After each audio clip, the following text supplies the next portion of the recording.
So let's get into the details. First of all, let's see if we can get this to advance. Okay. Did we get the full slide showing? That's kind of curious. Well, while we try to get that sorted out, what this is meant to show is the year-over-year change in 3 employment series.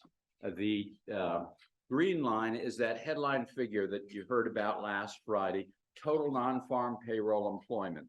And as you can see, it's been positive since a few months after the pandemic. That is, the economy has been adding jobs on a year-over-year basis quite steadily. Construction has 2 stories. First of all, residential construction went haywire as soon as people were able to leave their homes in the spring of 2020 and either buy a new home or remodel and add to the one that they were in. Multifamily construction also did very well. In fact, the number of multifamily units currently under construction is at a record level, 1 million units nationwide. But that's not as good a story as it seems. I think that number is held up so high because people can't get transformers and switchgear, and in some cases the electronic components for elevators, HVAC, and security systems.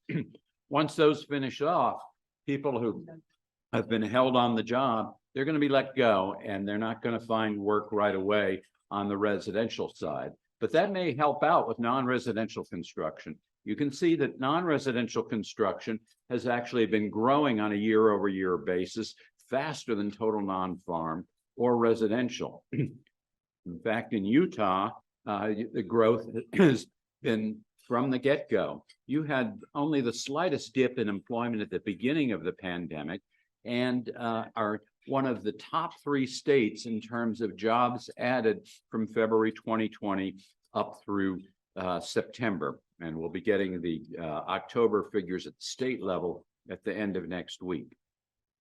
The good news spreads all across the metro areas in the state.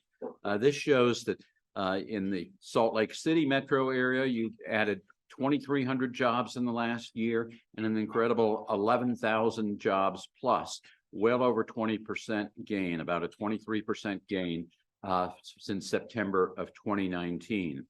But the Provo-Orem metro area has done even better. You went from 26,000 jobs 4 years ago to 32,000, so a gain of almost 25%.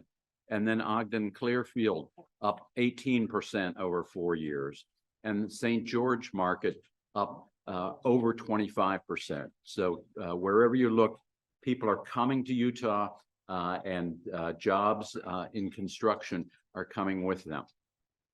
Utah is not the only state to be adding jobs. In the last year, 43 states added jobs, but Utah, for the moment, has slowed down. Why? I don't think it's because of a lack of work. I think it's the difficulty finding workers. This slide shows a different series from the Bureau of Labor Statistics, BLS, called the Job Openings and Labor Turnover Survey.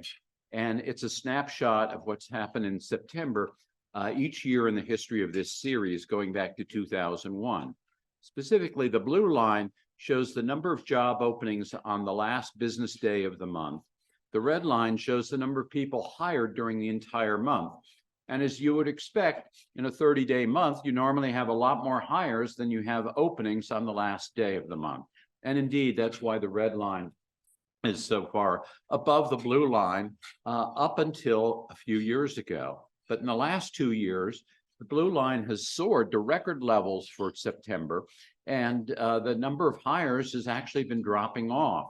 So that my takeaway from this is not that business is collapsing, but that it's gotten harder to find workers. So there are even more openings at the end of the month than you were able to hire the whole month. In other words, the industry would have added twice as many people as it was able to. Why is it so hard? There just aren't workers out there looking for construction, looking for jobs who have construction experience. The definition of an industry unemployment rate is someone didn't work for pay at all in the previous month, They actively looked for work. There's a definition for that. And they have construction experience. Now, historically in construction, when one job ended, sometimes people were out of work for a few months before the next project came along that they could fit into. But in the last 3 years, you can see those lines have pretty much converged. That is, the unemployment rate in construction is just as low as it is for the total non-farm economy. In fact, AGC of America does a survey every summer to find out what companies' experience and expectations are about workforce. And if you were one of the 1,400 firms that answered it, thank you very much. It's been very helpful to us. 85% of the firms said that they had an opening for craft workers if they hire craft workers directly. And of those, 88% said those jobs were hard to fill. We drilled down to ask about 21 specific positions. And for every one of those, at least 60% of the firms said that those positions were hard to fill. On the salaried side, 69% of the firms said that they had an opening, and about 86% of those jobs were hard to fill. So wherever you look, companies are still trying to fill positions. Why is it so hard? Or what do they find when they identify candidates? Available candidates are not qualified to work in the industry, according to 2/3 of the firms. A third said that at least some candidates couldn't pass a drug test. We didn't ask how many candidates did they test or how many came through. This is just a number of respondents. A third of them said that was an issue. And then because construction jobs are typically not along the tracks route, you have to have a car to get to a lot of job sites. And so transportation availability was also an issue cited by a quarter of the firms. Well, some of these problems have plagued construction for a long time, and the industry has responded by paying more than other jobs that the Labor Department, the Bureau of Labor Statistics, calls production or non-supervisory employees. What I call a wage premium to get people to come out and work in all kinds of weather, start work earlier than I like to get up in the morning if I'm not still on Eastern time. This is measured by a series called Average Hourly Earnings for Production and Non-Supervisory Workers in Construction compared to the total private sector. And you can see in the graph on the left, that premium averaged 21.5% for 2 decades. It never went much below 20%. When the pandemic hit and people were cooped up at home, they didn't want to go into grocery stores or retail stores. They were ordering food to be prepared or prepared meals and all kinds of goods to be delivered directly from warehouses. Restaurants, delivery companies, warehouse companies dramatically raised their starting pay from minimum wage or even less for tipped restaurant workers to $12 or $14 an hour. So the premium shrank. It's come back somewhat. The box at the lower right shows that in the last year, average hourly earnings for those production workers, that would be craft workers and office workers who aren't supervisors, went up 5.4% compared to 4.4% in the broader economy. But the premium is nowhere near that 21.5% average before the pandemic. And I think it's going to have to go even higher because now so many jobs can be done remotely or on a hybrid basis with flexible hours, better working conditions in construction. In fact, the wages have been going up at more than a 5% rate for 2 full years, as shown by this blue line here. I'd have to extend this graph all the way down to the street to show you the last time that happened. 40 years ago, 1982-83 was the last time we saw such large wage increases. But I think there's even more to come. I expect wages will be going up 5 to 7% over the next year. Meanwhile, what's happening to materials costs? The big M shape doesn't stand for materials. It shows the year-over-year changes in an index called the Producer Price Index for inputs to new non-residential construction. That's a weighted average of all the materials plus services like design and trucking services. When the economy shut down briefly, prices actually dropped. You can see that red line go below the 0 point in early 2020. But then we hit record prices for lumber and steel, copper, and significant price increases happening much more frequently than usual for things like concrete products, gypsum, and roofing materials. So for 12 straight months, that index of input costs was rising at a 20% or greater rate. The last big spike happened after Russia invaded Ukraine. Fortunately, in the last year and plus, those prices have cooled off. We even had a few months where the line went below zero again, meaning that for a given month in 2023, the average materials costs were less than they were in the same month of 2022. But the cumulative change shown here by measuring all the changes in that input price index since February 2020 show a 37% cumulative increase. That's about double what most people think of as the rate of inflation. The blue line at the bottom, the consumer price index, which has gone up 19%. And meanwhile, average hourly earnings for construction workers have just kept pace with consumer prices. In the last few months, you can see they're starting to move up a little more. And the average masks what's going on with particular products. If all you're buying is concrete, chances are you've seen price increases continuing at an 11% rate for cement or 10% for ready-mix concrete. If diesel fuel is important to you, you know about the volatility. Yes, it's come down 19% from the near record levels of September of last year. But from July to August, we had a 32% jump at the producer level. That's the terminal rack or the refinery, and a further 4% in September. And then subcontractors are passing on their price increases. How long can this go on? Well, to your disappointment, I don't have a crystal ball, but I have a rear view mirror, and what it shows is that there's tremendous volatility in how quickly contractors are able to keep up with materials cost increases. Here I've taken the year-over-year change in that input price index, subtracted the year-over-year change in bid prices. And the periods in red are when contractors were hemorrhaging profits because they weren't keeping up with the materials cost increases. In the last year, things have reversed. That line is the log below the 0 point, but it's been coming right back up to it. And I think this shows how unpredictable and how quickly things can switch. So I would not expect contractors' prices to match any recent decline in materials costs, knowing that the materials costs could shoot up again. And also the contractors have had long periods of being behind that increase. My own expectation is that materials costs are going to be rising again, but not as dramatically as they did in the last 3 years. We really seem to have far fewer supply chain problems, with the big exception of the electrical equipment that I mentioned. But there is another one that I'm concerned about: cement and concrete products. A year ago, the Portland Cement Association did a survey in which they reported, quote, tight supplies or mixed results in all 48 contiguous states. And I was hearing from more and more states about contractors being put on allocation for ready mix or long lead times for precast concrete. No reports like that have reached me this year, but I haven't heard about big expansion of cement capacity. And meanwhile, I see big growth coming in concrete using projects. Specifically, what you see here is the year-over-year change in spending put in place. That is, spending on projects underway.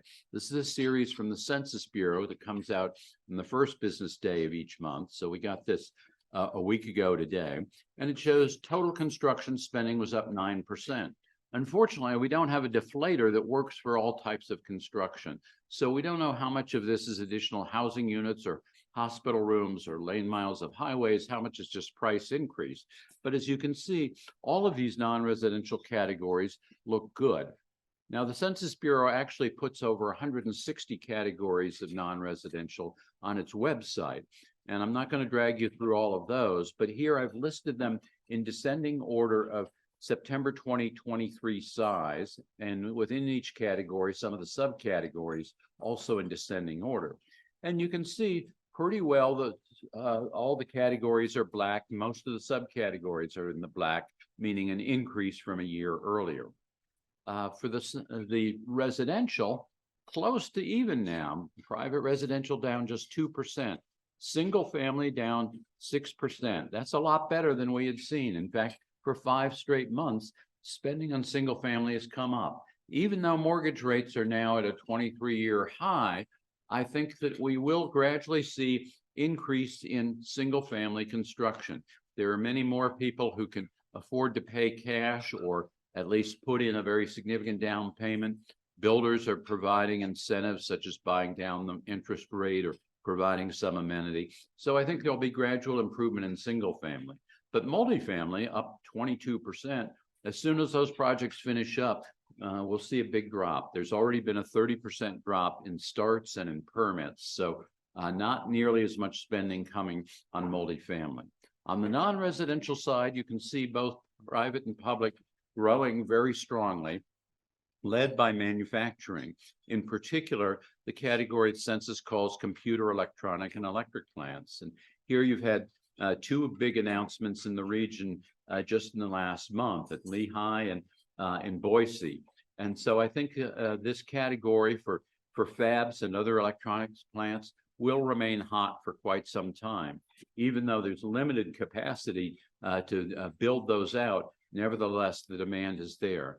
But other kinds of manufacturing are coming back to the U.S. to get away from conflict areas or avoid those supply chain bottlenecks that were so bad 2 and 3 years ago. And whole new businesses need manufacturing, much of which will occur here, whether it's for utility scale power storage or for battery charging stations for hundreds of thousands of vehicles, or perhaps for carbon capture and storage. So I'm still very bullish about manufacturing construction. Commercial is a term that gets used in a number of different ways. For census, it means warehouse, retail, and farm construction. And while warehouse is still holding up, I think that's going to change. That at best it will be flat, probably declining next year. A retail, pretty close to flat, likely to stay that way. Highway and street construction, even though the Infrastructure Investment and Jobs Act was signed 2 years ago next week, most of that money has not yet trickled down to project awards, let alone construction put in place. But I think we'll see more and more of that next year and the year after. So I'm bullish on highway and street construction. Power includes every form of power generation, transmission, local distribution, now storage, but also census includes oil and gas fields and pipelines. The oil side is going to stay down, at least as long as the Biden administration is in office. But power, I think, has extremely bright prospects. You're already getting a transmission line after a long delay to be built from Wyoming through Utah, many more solar projects coming forward, and perhaps also some major utility scale battery storage. Education, very strong on both the K through 12 and the higher ed. I think going forward, higher ed is not going to do very well. We see a declining number of high school graduates nationally as the baby bust works its way through the grades.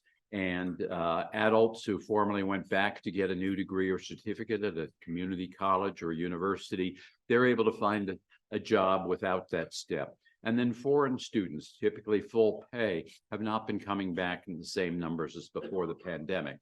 But there are certainly exceptions. I think here in Utah, because you do have a large young population, you do have people coming to the state, and you do have new businesses, I think even the higher ed side will do well. And certainly public schools are benefiting from the willingness of voters to pass bond issues and from the fact that house prices have risen, more properties added to tax rolls. All of that adds to property tax receipts. Office construction looks good, but there are 2 jokers in this deck. First, these non-residential categories include remodeling and renovation, in the case of some offices, even repurposing. But more important, it includes data centers. It drives me crazy that we still don't have data on data centers, but by all accounts, that market is still doing very well, as you've seen here on the so-called Silicon Slopes, Lehigh, but all over the country, data centers are just getting bigger, more expensive, and demand is remaining strong. So if we took out the data centers and the remodeling, new office construction steeply down, not getting people back to work. The banks have tightened up on lending. And so I think that market really is probably the most dismal of any up here. Transportation, as I've seen several times in the last 2 months passing through Salt Lake International, a lot happening at airports. And I think that's going to continue. I know you're still working out at the airport there. And then Amtrak about to engage in huge amounts of capital investment. Healthcare, pretty strong on the hospital side, weak on special care, but this is a rebound from the pandemic when hospitals had to shut down construction. Special care facilities were popping up all over the place. Now it's turned around, but the longer trend, I think, will be to deliver more care outside of hospitals, whether it's for testing and diagnostic treatment or long-term care and hospices. Across the bottom, I've squeezed other categories, but I think I've squeezed out all the time I have. So let me just wrap up by saying, again, I think the economy will continue to grow. I think the construction industry will continue to grow, but big shifts away from multifamily and away from developer finance categories. The big growth will be continue to be in data centers and manufacturing, and more showing up in infrastructure and power categories. The big challenge for contractors now and over the long haul, finding workers. As population growth slows, that squeezes all industries. But again, construction at a bigger disadvantage, both because of working conditions. Working conditions affect the immediate willingness of people to take jobs, but it also means people retiring from heavy physical work earlier than they do from other kinds of jobs. Some economists, for instance, can keep going into their 70s. And so the challenge for construction will be competing for workers. But at the same time, slower population growth generally means slower growth in housing, schools, public safety buildings. And then other markets also continuing to shift, like how goods are distributed, where power is generated, stored, delivered, and what's happening with healthcare. Let me close with a map that shows what happened to population by state a year ago. We won't get the 2023 figures from the Census Bureau until mid to late December. But what you see here is that U.S. population growth totaled 0.38%. That was more than double the first year of the pandemic, but only about half the rate of a decade before. And there were 18 states in deep red, meaning they lost population. That was a record number.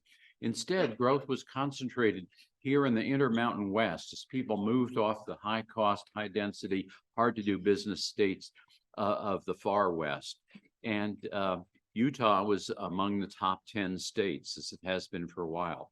Idaho had been number 1 for 5 years in a row. It's been knocked down by Florida, but only to second place. Florida, number 1 for the first time since 1957, as people move from the Northeast and the Midwest to the Southeast, and people moving from everywhere to Texas. So that's my story. I'm sticking to it till I get new data. When I do, I'll put it in the Data Digest. And as you heard, you're welcome to subscribe. Just email me at ken.simonson@agc.org. I'll be glad to add you to the list and send along these slides. But now let me turn things over to Robert, and then if we have any time, we'll come back up and we can both take questions. Thank you.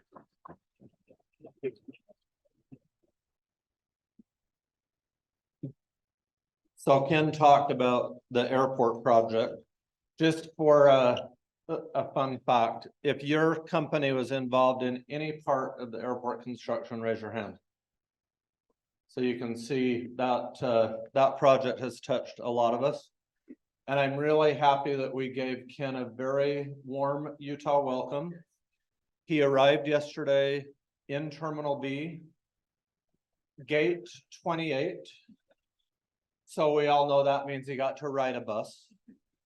And they don't have the theme music yet piped into the tunnel, but many of us were indoctrinated with a song when we were children about a group of people that walked and walked and walked and walked. So thank you for making the trek. We are all hopeful that you get to depart out of an A gate. So.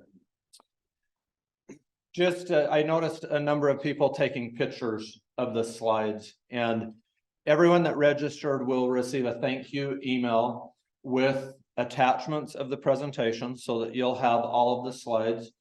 This is also being recorded and will be posted on AGC of Utah's YouTube channel. So we are advancing into the modern era with our communications efforts. Our next speaker is Robert Spendlove. He wears a couple of hats, but the hat he's mainly going to wear today is a senior economist at Zions Bank.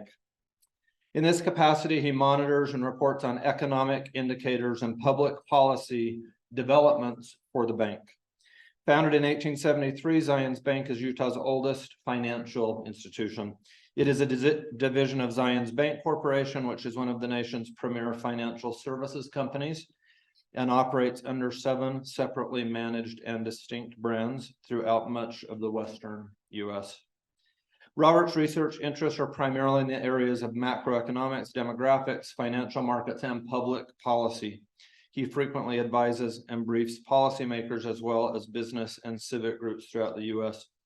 He's also regularly called on to give expert analysis in the media through print, radio, and television. He's known for his insightful and understandable approach to explaining economic trends.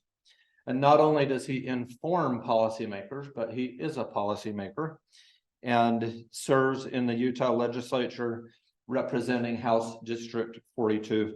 He has served since 2014, and important for all of us, is the Vice Chair of Executive Appropriations. So with that, Robert, welcome.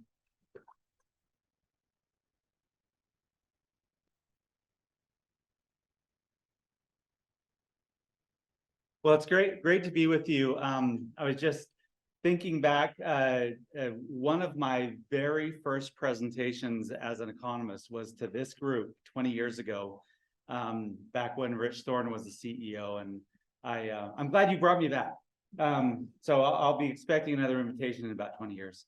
No, I've spoken to you guys since then too, but the other thing and by the way, I want to just thank Ken. I'm a Ken Simonson fanboy. He is great. He is such a great resource. Thank you for working into your 50s. Other people are working in their 70s, but Ken is a great representative of the economic community and also of the construction industry. Like Scott said, I work for Zions Bank. Zions, we just celebrated our 150th anniversary in October, and so we've been, going around the state, doing drone shows, doing local events. We actually bought 6 Jeeps and wrapped them, and we're driving around the state in these Jeeps. But so I was thinking about the history of Zions. So Zions was founded in October of 1873. And so I said, well, what was the economy doing in October of 1873?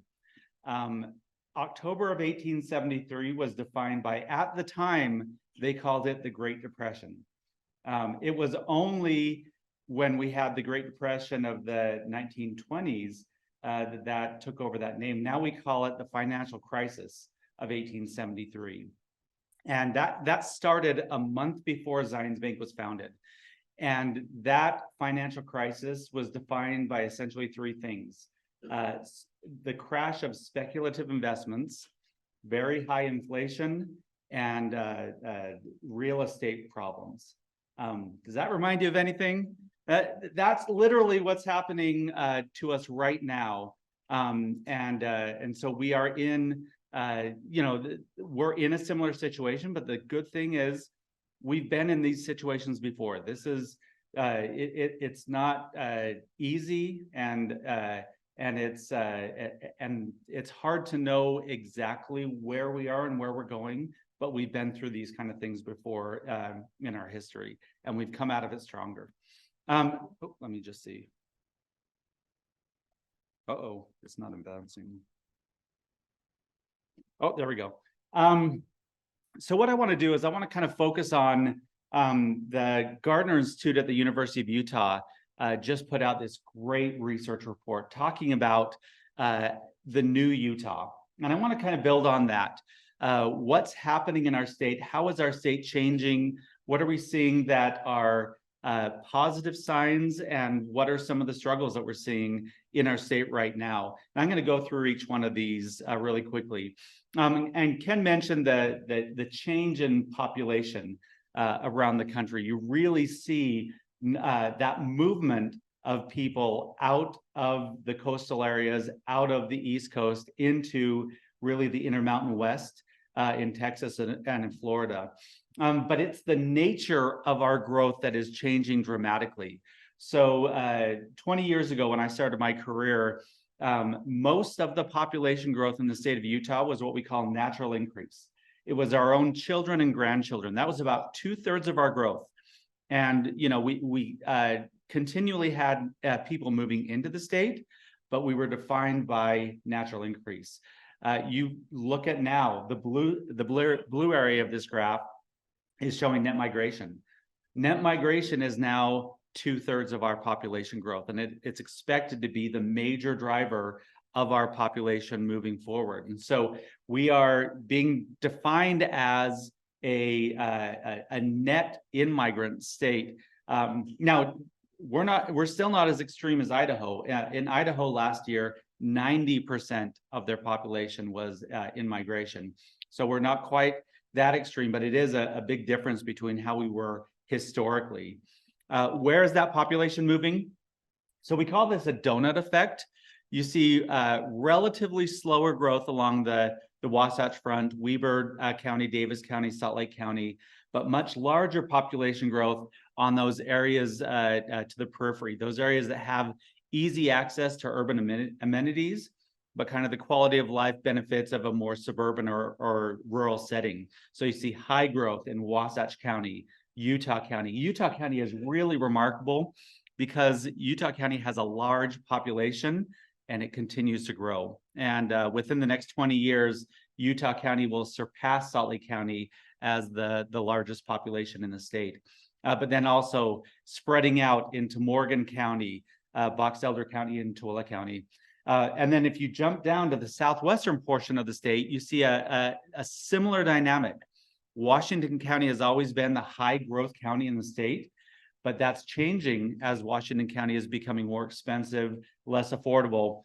You see population spreading out into Iron County, into Kane County, and then even into Beaver and as far away as San Juan County. So we see that kind of mini donut effect happening there as well.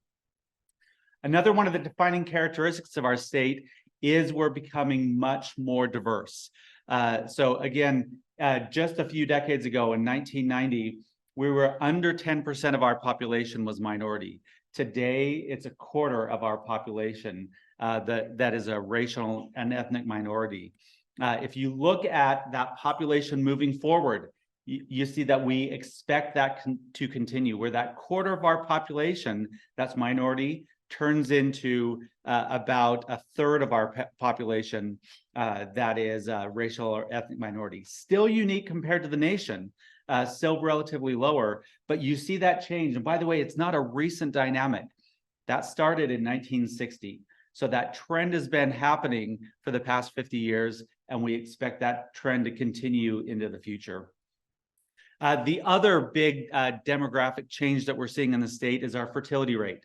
I remember when I was in college, the joke was that Utah has the fertility of Bangladesh, right? And that was kind of true. We had very high household size, very young population, and a very high fertility rate.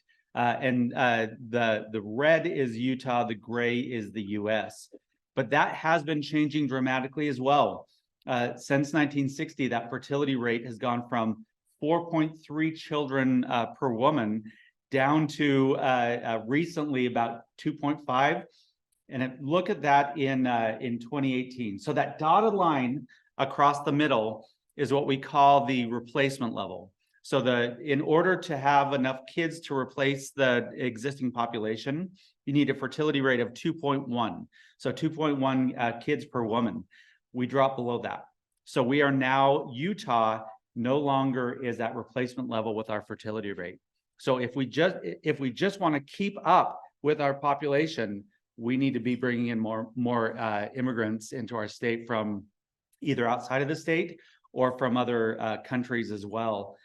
This is, by the way, this is a worldwide dynamic that we're seeing. This is one of the biggest struggles in China right now, is their fertility rate has dropped dramatically. And they've now been surpassed by India as the world's largest country. But also we see that in Europe, we see that in a number of different societies. Again, we're still higher than the national average, but Utah no longer even has the highest fertility rate in the country. There are 3 other states that have higher fertility rates than Utah does. So what you see is that we're unique compared to the country, but we are becoming more like the nation in a lot of our trends. When we look at the age of our population, we're also becoming lower. As recently as 2010, we were about 9% of the population was over 65. We're now about 11.5, closing in on 12%. By 2050, we're at 20% of the population that is over 65. By the way, I'm in that group. We're probably all in that group by 2050, if we're still around. Another way to look at that, we call this a dependency ratio. So this is looking at the ratio of the population that is either under 18 or over 65. So the under 18 is in red, the over 65 is in gray. And what you see, look at that, the trend in the red area. That trend is going down and it will continue to go down, but the gray area is getting larger and larger and larger. So a greater percent of our population will be older relative to younger in the state. So this is one of the redefining issues of the state of Utah. And you see that by 2060, the dependency ratio of our retirement age is higher than our youth dependency ratio. That's going to have big implications for how we plan moving forward. If you just think about state planning, we're going to be, relatively speaking, taking resources away from those areas that would go towards serving youth, like public education, and moving it more towards older population, which would be things like healthcare. And so those are the kind of things that we're looking at as we're moving forward. Another one of the defining characteristics of Utah. So this is U.S. News and World Report just ranked Utah as the best state in America.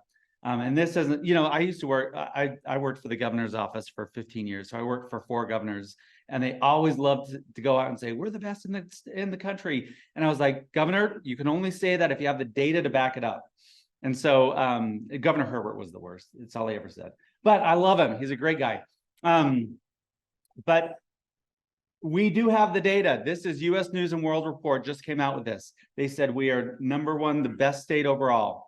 Best state for fiscal stability, best state for the economy. They also said we rank top 10 in education, in healthcare, and in infrastructure. So this is outside groups saying Utah continues to be the best state in America.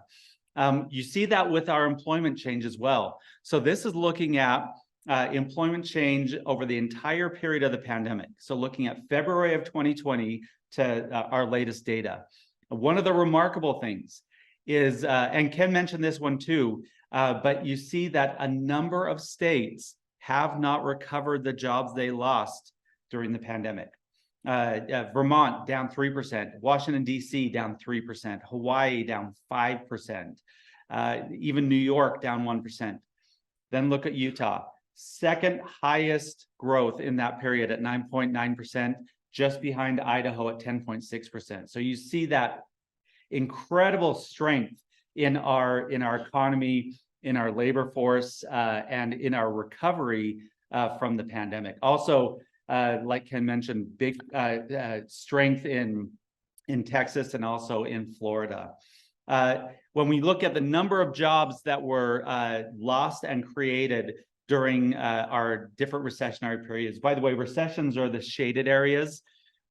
You see that during the early part of the pandemic, we lost 144,000 jobs. And that was literally like overnight. That job loss happened in 2 months. It happened in March and April of 2020. We just shed 144,000 jobs.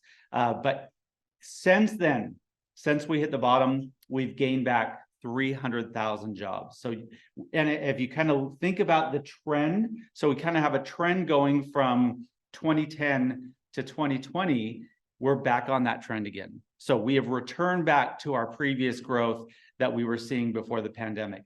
This is very unique among states. A lot of states, even if they've recovered the jobs lost, they're not back to that long-term trend again. If we look at the industries, so the way you can kind of look at this, we divide out our employment by goods producing and service producing industries. So the top section of this is goods producing. The bottom is service producing. You can really see the difference. Most of the strength right now over the last year is in the service industries. So a lot of strength in leisure and hospitality, a lot of strength in education and health services. Natural resources and mining, that's being driven by higher energy prices, especially in the Uinta Basin. They are doing really well right now, but it's also that boom and bust. So you have to be a little careful about how you read that natural resources and mining. It could flip negative pretty quickly. But then surprisingly, construction is still doing pretty well. Our weakness, and it is a little bit troubling, I'll just tell you, manufacturing is a net negative, so is the nation. In fact, the national manufacturing employment is down even more. And then trade, transportation, and utilities. These are economic drivers. And so I don't like to see contraction in these major economic drivers, but that is kind of the weak spot in our economy. And then kind of those interest rate sensitive industries like financial activities have been fluctuating right around the flat level over the last year. If we look at where the jobs are going, so this is actually the nice thing about this. Ken mentioned we're almost a year out from the population data, so it's getting a little stale, but this is much more current. And so this kind of gives you a current sense of what areas in the state are doing really well. And you see a lot of strength in Summit County, a lot of strength in Washington and Iron County. Emery County, kind of surprisingly, because we've seen a lot of struggles with the coal industry and the energy production, but seeing some strength there, and also Juab County. Little bit of contraction going on. You know, it's always tough when you talk about Daggett County, because that's like one person lost their job or one family moved out. But so always, you know, take it with a little grain of salt. And I always worry, is there anyone from Daggett in the, see, there never is. There's literally like 600 people in Daggett County, but they're fun. Same thing with Paiute, relatively low population, so you can see those big fluctuations. Unemployment, one of our defining characteristics is this very, very tight labor market, one of the lowest unemployment rates in the country. We were the lowest in the country about a year ago, but now you see that real low unemployment throughout the Midwest up into the Dakotas. Then relatively higher unemployment again in the coastal areas. Nevada has the highest in the country at 5.4%. But that is, unemployment is one of those double-edged swords. It's great to have low unemployment unless it's too low, because when it gets too low, then you have the real struggles of labor shortages, and it prevents the economy, prevents all of you from being able to grow as much as you want to and you need to. But it is one of those defining characteristics of the economic cycle. So you can see in the last economic cycle, in the Great Recession of 2008 and 2009, our unemployment rate went up dramatically.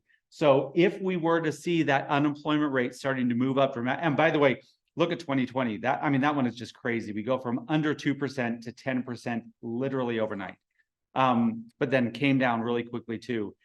We are seeing a little bit of an uptick in our unemployment rate, but I'm actually welcoming it. until we get to around the range of around 4%. In Utah, I would actually welcome it. It's if we get above that 4 or 5% that we would start to get nervous that it's a sign of a recessionary environment. But no real sign of that yet in our state's unemployment. When we look at unemployment by county, you see it's even more dramatic again. Morgan County, 2.1%, way below even the state average.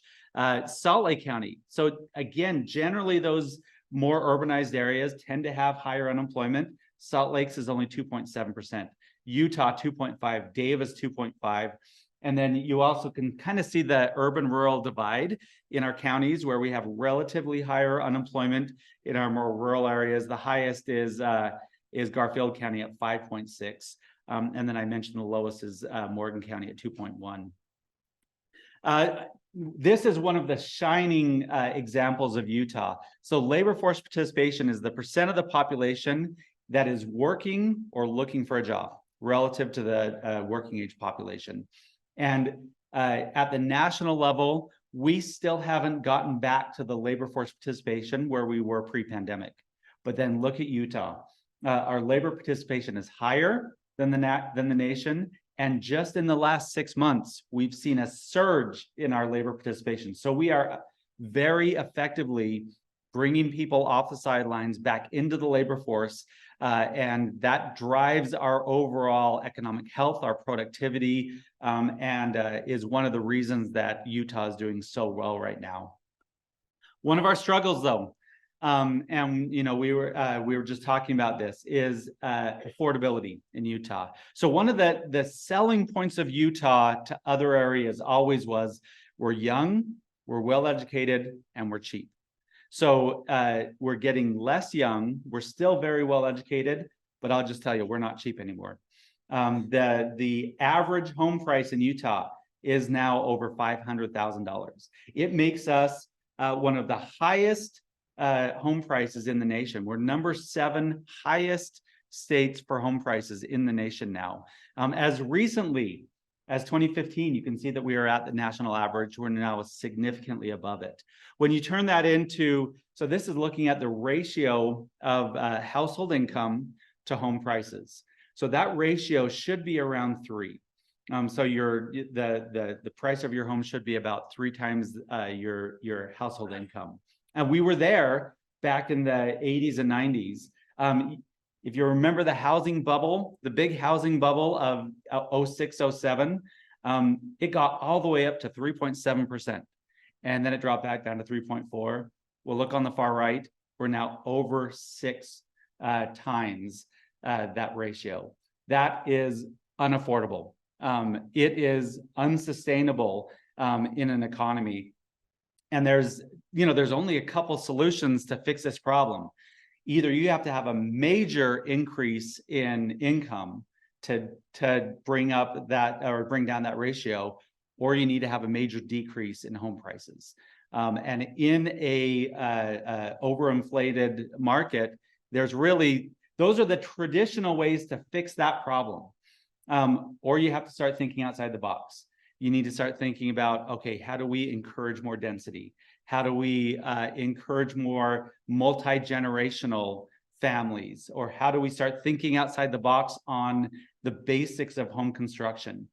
These are the kind of policy things that we're working through right now. This is one of the major areas of focus in the legislature this year, is trying to figure out how to address this and how to make Utah more affordable. This is, those of us in the room, we're probably fine.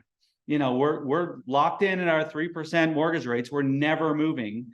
But it's our kids and it's new people moving into our state that are really struggling. And if we don't have those options, if we don't have those affordable options for the next generation or for those new people coming in, then it will hinder our ability to continue to grow in the future. And then you see this, and we were just talking about this before as well. It is having an impact on our consumer confidence.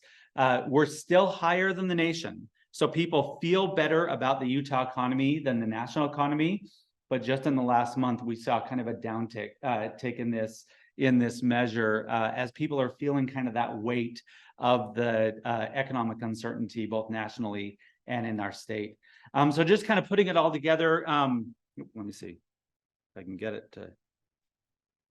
Oh, there we go. It's just slow. Oh, okay, there we go. You know, this is why everyone hates economists. We're cheering on the headwinds because the goal of the Fed is to try to slow down an overheating economy.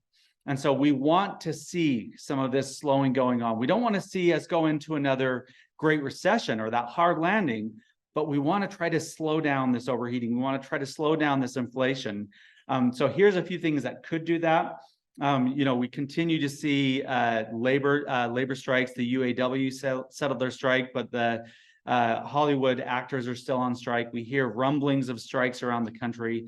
The government shutdown, I believe it's 9 days now from today that the government could shut down. That would slow down overall economic growth.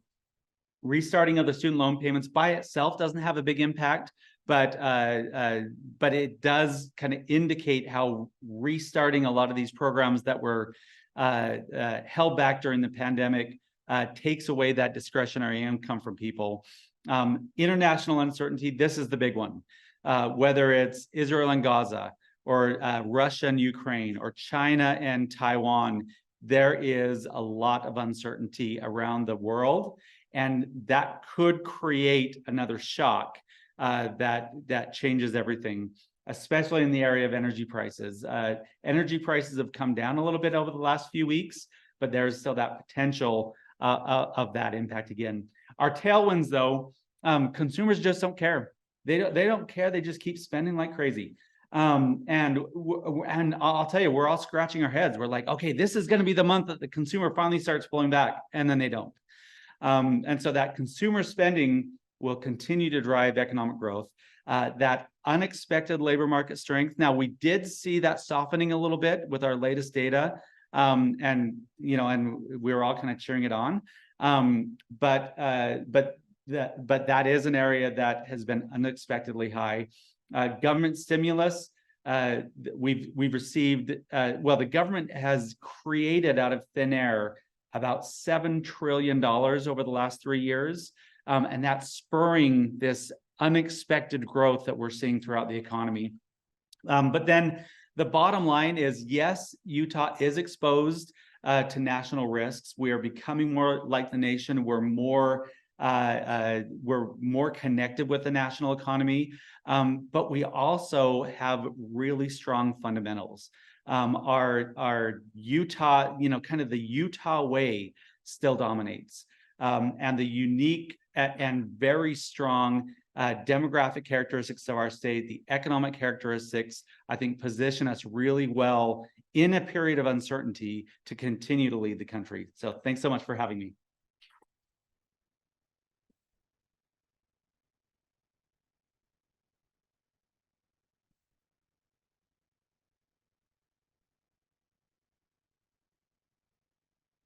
Is anyone else a little confused?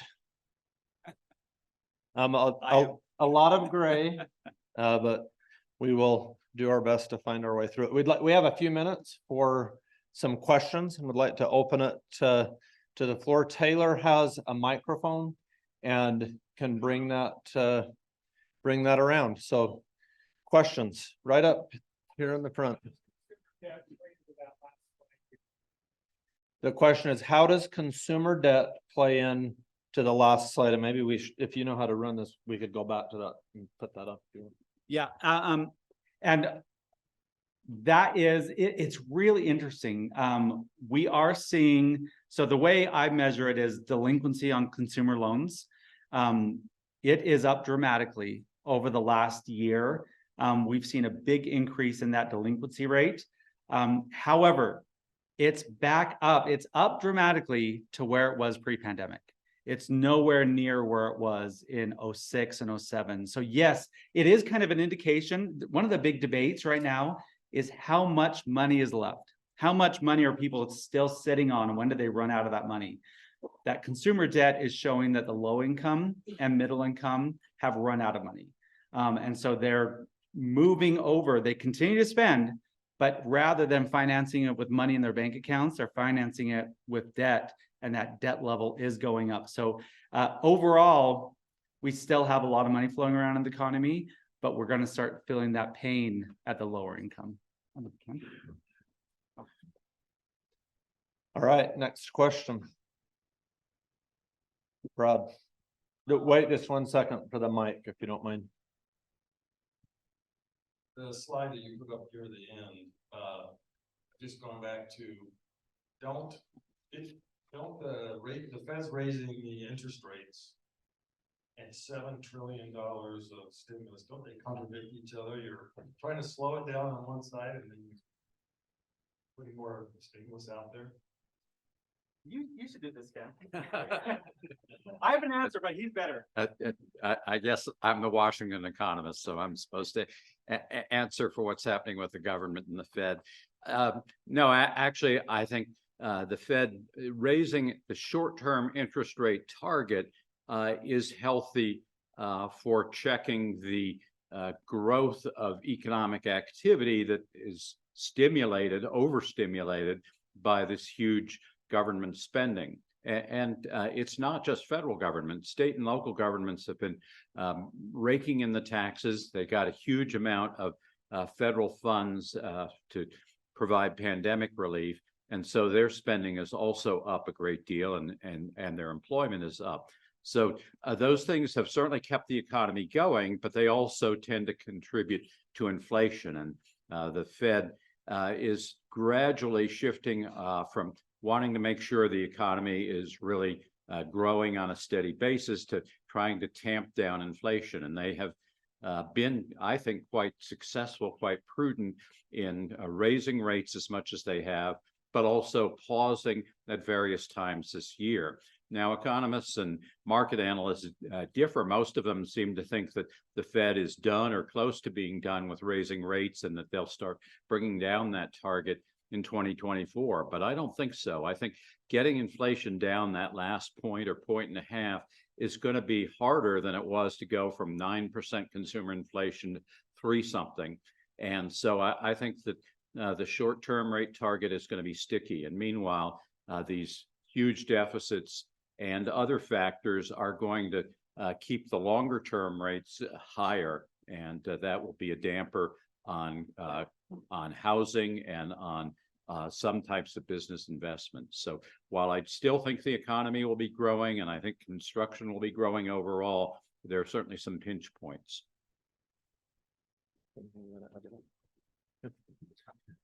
Great. How about if you say it loud and I'll repeat? All right, so this question is for Bloomberg estimates there's about $1.5 million or $1.5 trillion in balloon loans that are for commercial that in the next 3 years we finance higher interest rates. What do you think will happen to commercial property values next 3 years? Yeah. Will you try to restate the question so everybody can hear? Yeah, so the question is essentially about commercial real estate valuation, and the balloon payments that are going to be resetting. It is a problem. I'll just tell you, it's a serious problem.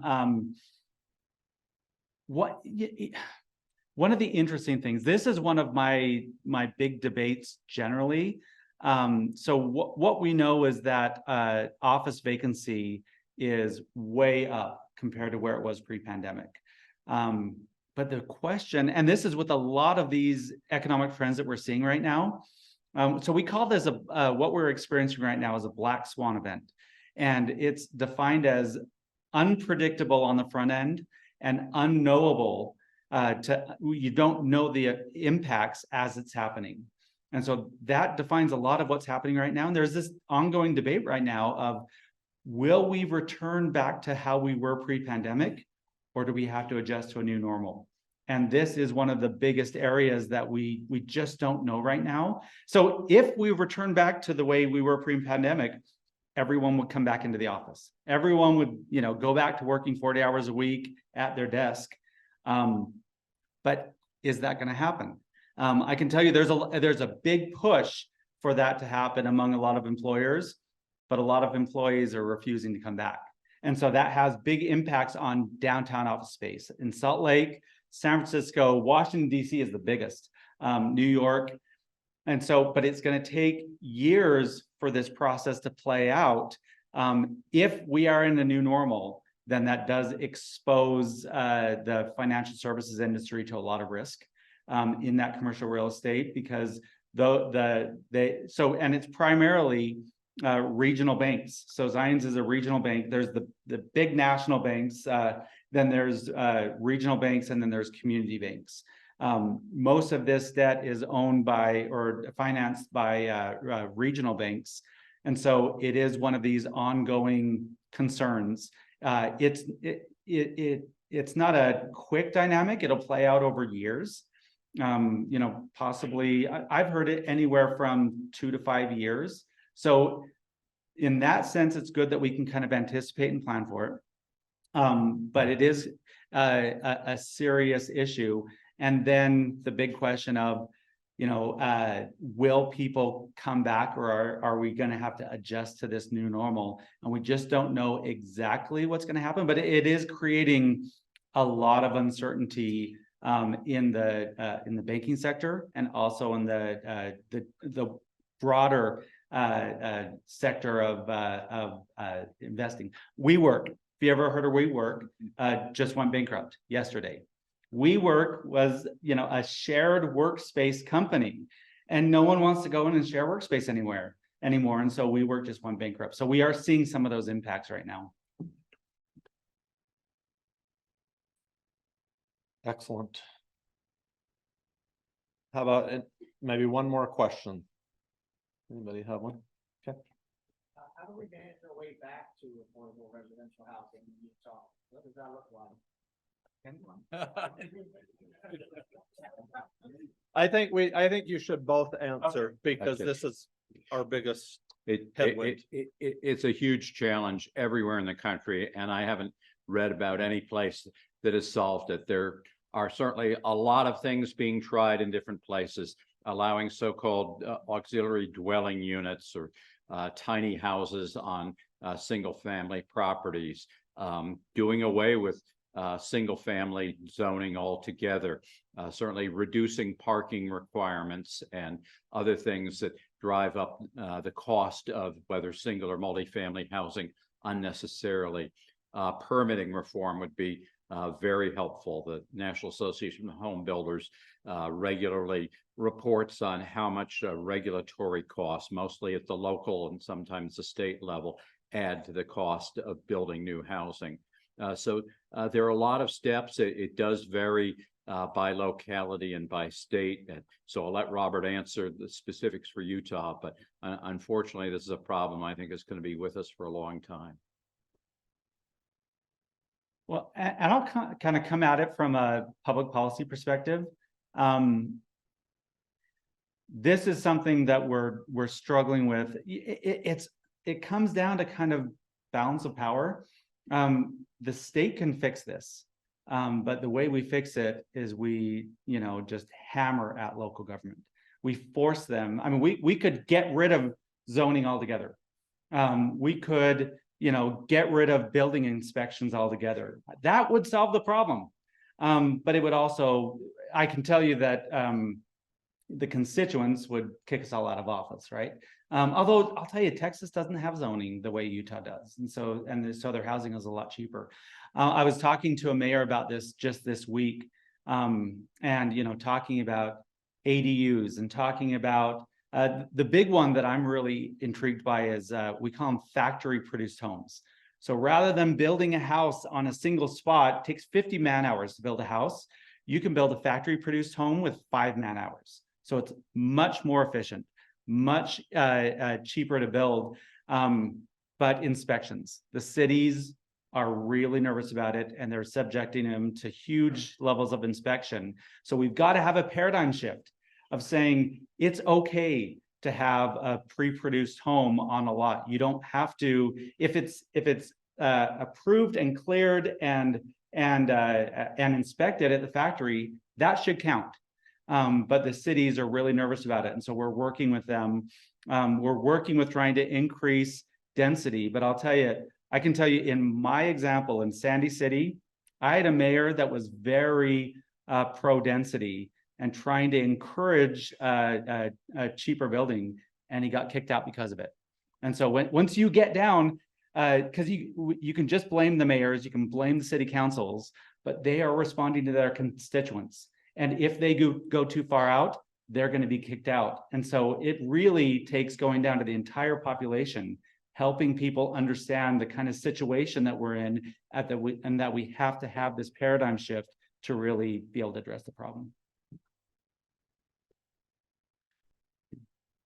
Excellent responses. Thank you for the information that you've shared. Let's give Ken and Robert another round of applause.